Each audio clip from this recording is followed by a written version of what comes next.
Hi, this is Al with 29eronline.com. I've been test riding the StumpJumper FSR in both carbon and aluminum.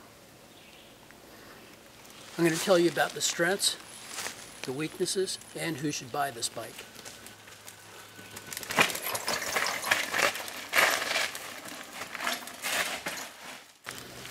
Okay, for the strengths, it's a very capable climbing bike. It surprised me when you really push it and you find yourself in a surprising situation and you just keep going forward. This thing will carry you through. You're going to give it a little finesse, but it's going to do the rest. Corners beautifully. I like the slack head angle. It's a trail bike. It comes alive with speed and going downhill. I like the fact that it's dual suspension. I haven't been on a dual suspension bike in a little while, and this one really preloads nicely in a dogleg turn and comes out fast. It also preloads over obstacles and gives you some good speed, and it absorbs those bumps. It just keeps you from getting beaten up.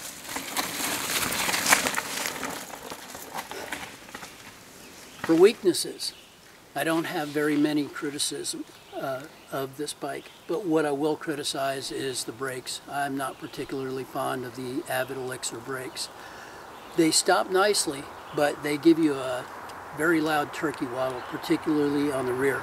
I really have no issue with the front, but the rear is very loud, and it's not the first Avid Elixir that I've heard make this noise.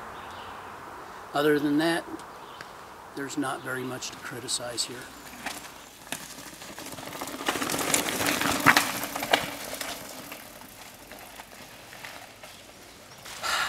A wide variety of people would like this bike. Anybody who hopped on it would like it. However, if you're a beginner,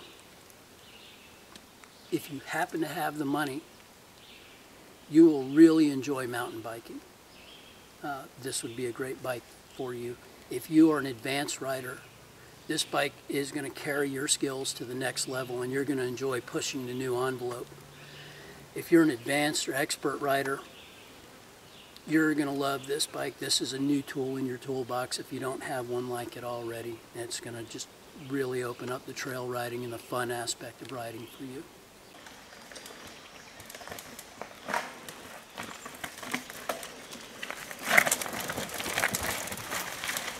Carbon versus aluminum.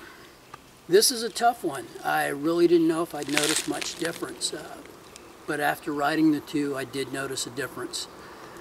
It's a little pricey, $3,100 versus $4,100, but when you really push the envelope, you'll notice the difference. The carbon is definitely lighter. It's a stiffer material, which I feel transfers into a better sprint. Just a few minutes ago, I really pushed this carbon bike pretty hard, and it opened up for me nicely. And there was a significant difference between it and the aluminum. Okay, so if you had to spend your money, would you spend the extra $1,000 for the carbon? I would, and that's probably because I'm already a mountain biking junkie and I am deep into it. But I would recommend it to anybody who's looking to spend thousands of dollars on a bicycle. Go ahead and do it. So do you notice any differences in comfort or just performance? Mostly performance, but there is a little bit of difference in comfort. I would say that the carbon gives you a little bit more of a damping than the aluminum does. I felt the aluminum was a little more chattery.